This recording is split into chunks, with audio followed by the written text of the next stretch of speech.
De bal leest de kleer voor en de tafel is warm. Tijd voor een potje biljart in het naaienpan van BC Boetenpost. En de leden, die binnen daar, maar wat graag.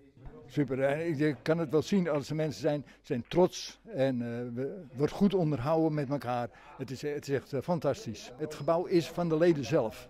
We zijn met z'n allen eigenaar. En zo wordt het ook gevoeld. En dat merken we ook als we tegen andere verenigingen spelen.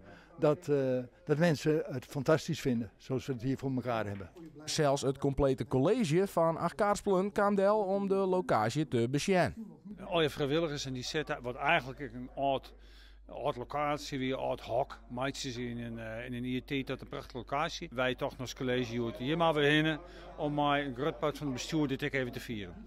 Spannend vind ik het altijd, maar het was wel leuk. En ze waren enthousiast. Ja, precies, dit is meer een skip.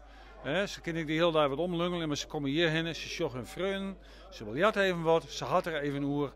Voor al die mensen en al die vrijwilligers een wichtig punt in de dag. De burgemeester en de wethouders konden het dan ook net litten om zelfs een baltje te stompen. Maar wat vonden de voorzitter eens van haar biljartkunsten? We maken daar geen verschil in, goed of slecht, als je er maar plezier in hebt. Dat is het allerbelangrijkste van wat wij doen. Ja, dan ga ik dat brandig en dan word ik nou weer winnen. Ik had in mijn studietijd wel dingen, maar dat lijkt al wat achter me.